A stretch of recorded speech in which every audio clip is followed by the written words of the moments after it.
ব্যাংকে টাকা রাখলে যেমন জমে, পুণ্য কর্মে সৎ কর্মে টাকা রাখলে সেটা পারমার্থিক করিতে জমে। আপনি মন্দিরে এসে দান দিলেন 10 টাকা, এটা পারমার্থিক হলো, যা দিলেন তার দ্বিগুণ পাবেন। আপনি ভাগবত যিনি বক্তা তাকে দান দিচ্ছেন, সেটাও পারমার্থিকে চলে যাচ্ছে। আমি আজ এখানে 2000 সাল থেকে ভাগবত কথা বলতে আসছি, প্রায় 24 বছর।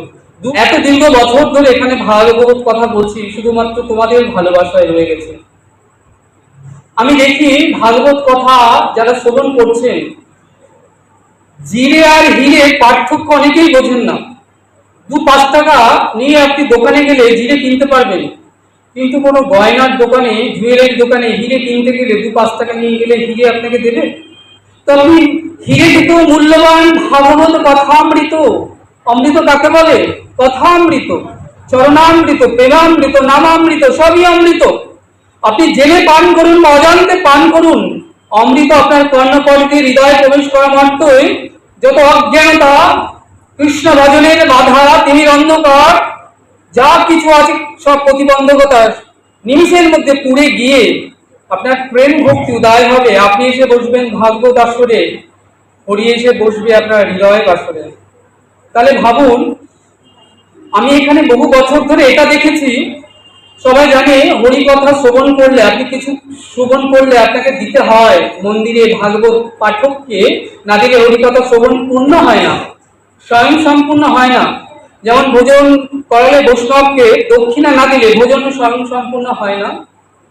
আমি দেখেছি একটা ছোট্ট টাকা নিয়ে চলে আসে অনেকে, 1 টাকা ভাবছে দক্ষিণা দিতে হয়, 1 টাকা 2 টাকা, খুবই সামান্য।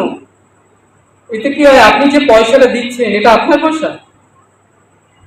এই পয়সা তো গোবিন্দের। এই সংসারের কোন বস্তু তার নয়, তার বস্তু আমরা আসক্তি বশত নিজের বলে দাবি করছি। এই বাড়িটা কার? আমার, আমি কর্তা। এই ছেলেটা কার? আমার, মেয়েটা কার? আমার। এই সংসারের অর্থ করি, ব্যাংক ব্যালেন্স, বিষয় সম্পদ কার? সব আমার। তাহলে আমি কর্তা। তুমি যদি কর্তা হবে তাহলে ওখানে বসে আছেন তিনি কে? Krishna is the supreme power of Godhead. ভগবান তো সর্বময় কর্তা। ঈশ্বর পরম কৃষ্ণ সচ্চিদানন্দ বিগ্রহ, অনাদি আদি গোবিন্দ সর্বকরণ কারণম। তাহলে তিনি যদি কর্তা হন, আবার তুমিও কর্তা। দেখুন, যতক্ষণ আপনি নিজেকে কর্তা ভাববেন আপনার ভজন ত্বরান্বিত হবে না, এগোবেই না। আপনি যেখানে আছেন, ক্লাস যদি 1-এ থাকেন 1-এই করে থাকবেন, ক্লাস 2-তে উঠতে পারবেন না, এগোতে পারবেন না। আপনাকে হতে হবে দাসান দাস। দাস কিন্তু আমরা জন্মি সবাই, জীবের স্বরূপ জীব নিত্য কৃষ্ণ দাস।